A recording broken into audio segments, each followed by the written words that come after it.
প্রিয় ভিউয়ার্স, আজকের ভিডিওতে আমি দেখাবো যে এয়ারটেল সিমে আপনারা কীভাবে ইমার্জেন্সি ব্যালেন্স নেবেন। সাধারণত মোবাইলে টাকা শেষ হয়ে গেলে আমরা ইমার্জেন্সি ব্যালেন্স নিয়ে থাকি। তো এয়ারটেলে ইমার্জেন্সি ব্যালেন্স নেওয়ার সিস্টেমটা এখনই দেখাবো।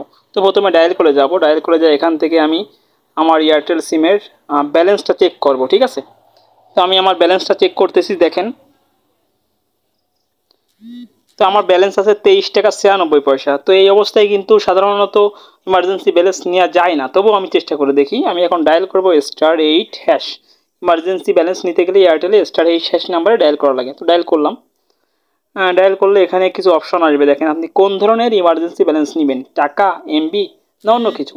দেখেন এই যে ইমার্জেন্সি ব্যালেন্স লোন সার্ভিসে আপনাকে স্বাগতম, এটা হচ্ছে ইমার্জেন্সি ব্যালেন্সের লোন সার্ভিস *8#।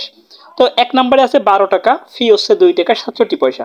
2 নম্বরে আছে 150 MB, যেটা বললে আপনার 16 টাকা কেটে নিয়ে যাবে পরবর্তীতে।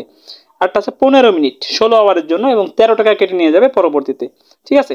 তো এখান থেকে আমি 12 টাকা, সাধারণত টাকাটাই আমরা লোন হিসেবে নিই। তো আমি এখানে 1 লিখতে হবে, এখানে 1 লিখে সেন্ড করতে হবে। তো করলাম সেন্ড 1 লিখে।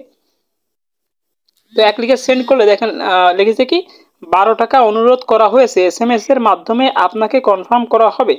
এখন বলতেছে এখন নাকি পরে, এখন নয় অথবা এখন। তো আমি 1 নাম্বারে প্রেস করি, 1 নাম্বার প্রেস করলে সেন্ড করতে হবে 1 নম্বরে, ঠিক আছে। আমি সেন্ড করে আপনার অনুরোধটি গৃহীত হয়েছে, আপনি শীঘ্রই একটি SMS পাবেন।